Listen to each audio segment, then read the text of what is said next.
Good morning, everyone. Our topic for today is all about the molecules of life, presented by Aliana May F. Gain. For our objectives is define what molecules of life or biomolecules are. Named that we have four main types. The first one is carbohydrates, lipids, proteins, and nucleic acids. And also identify the elements of CHON that make up most biomolecules and explain the main function of each molecule group in cells, energy, storage, structure, or informations. And kung paano siya na-describe to fit yung hierarchy to atoms, molecules, micromolecules, and cell.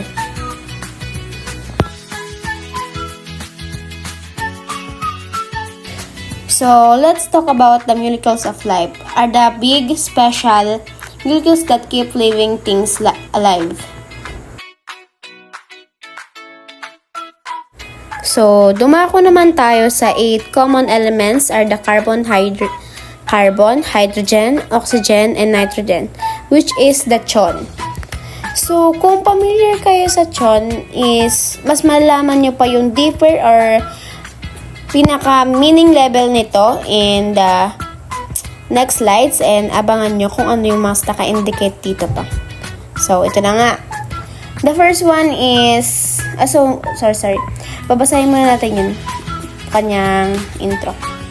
These elements are the building blocks for structures and metabolic process.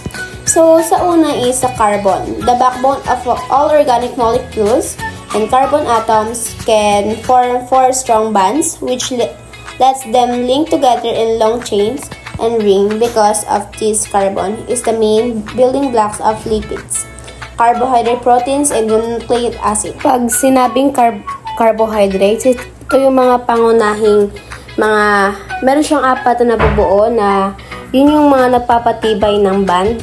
So dahil dito, kaya nila magdugtong-dugtong upang maging isang buong kadena, or kung hindi naman siya kadena, isa siyang rings.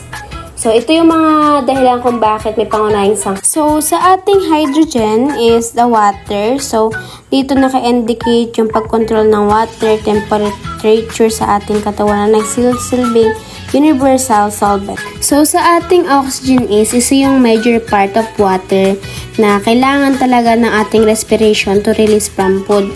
So, need din ito especially yung pag-turn ng energy sa ating body para sa pagkain. So, let's talk about the nitrogen. So, dito sa nitrogen, makikita nyo, meron siyang example ng mga DNA, RNA. So, siya yung essential for nucleic acid, which is kung paano natin ma-handle yung structure or yung genetic information.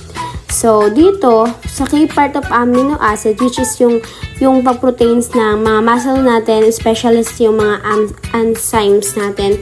And also, dito natin nakikita yung DNA and RNA, yung sabi ko nga kanina, na yun yung store or areas ng mga genetic information.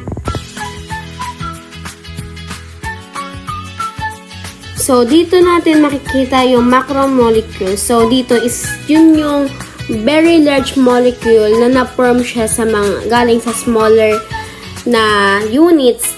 Tapos, dun siya nasabing macromolecules kasi dun sila nag-combine o naging together. So, sabi nga dito, the word comes from macro is large plus molecule. Kaya siya naging macromolecules. So, most of polymers or long chains made by repeating smaller building blocks called monomers linked by chemical bonds. So, dito naman makikita natin talaga kung ano talaga yung pinagkaiba ng monomers. Tapos, yung macro, makikita mo kung ano yung ginamit niya. Kaya siya naging macromolecules.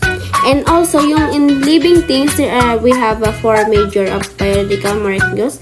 So, may mga example tayo dito like carbohydrates, and mga iba pa, structure, starch, mga lipids, glycerol, fatty acid.